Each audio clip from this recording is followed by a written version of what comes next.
Saudara-saudariku yang dikasihi Tuhan, Shalom, salam damai sejahtera untuk Anda semua. Pada hari Sabtu ini saya mengajak Anda untuk melanjutkan kembali renungan harian Katolik kita. Tetap dalam kerangka permenungan yang sama, yaitu berdevosi kepada Maria dalam terang Injil hari ini. Injil hari ini dikutip dari Injil Yohanes bab 15 ayat 18 sampai dengan 21.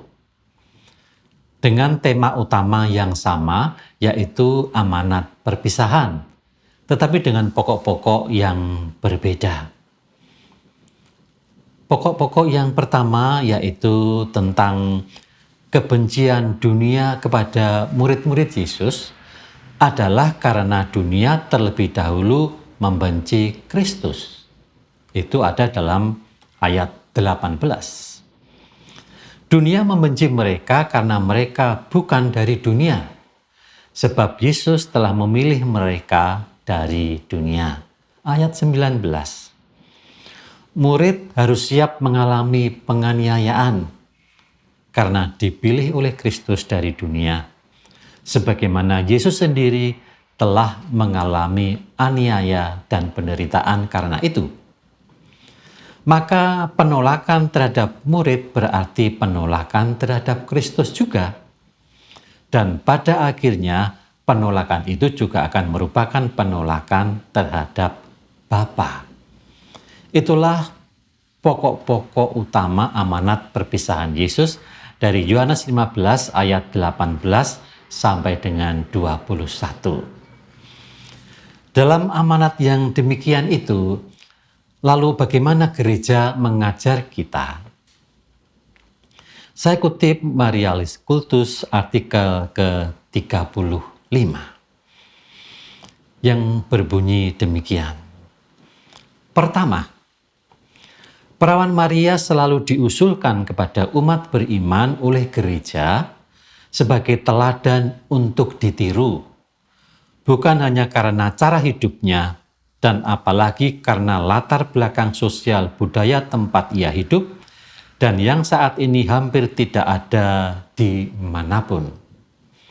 Ia diangkat sebagai teladan bagi umat beriman karena cara ia menerima kehendak Allah secara penuh dan bertanggung jawab dalam hidupnya sendiri. Lukas bab 1 ayat 38. Karena ia mendengar sabda Allah dan mengamalkannya.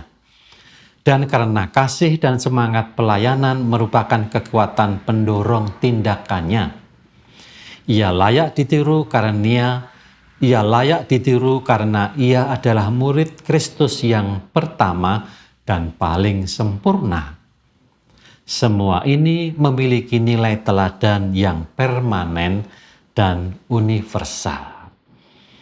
Maka dari panduan artikel 35 ini, mari kita petik paling tidak 3 hal.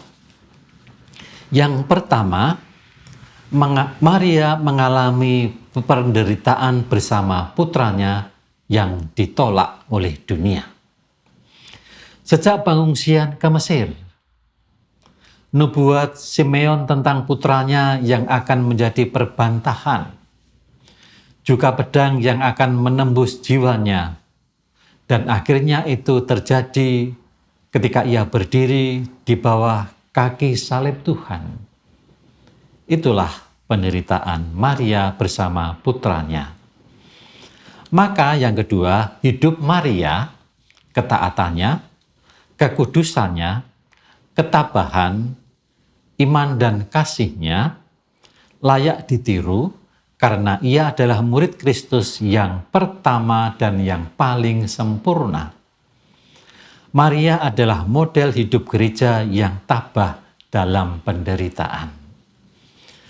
Saudara-saudariku yang dikasihi Tuhan, selama 1 minggu ini saya telah mengajak Anda untuk mendalami, menimba spiritualitas Marianis dalam gereja Katolik yang begitu kaya.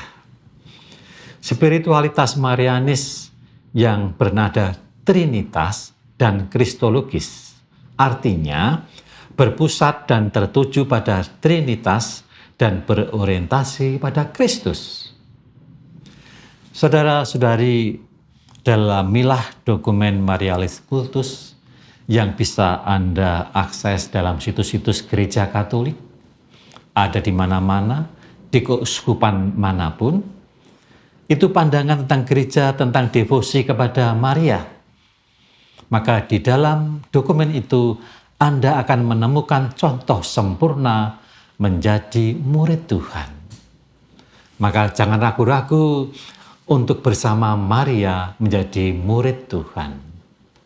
Shalom.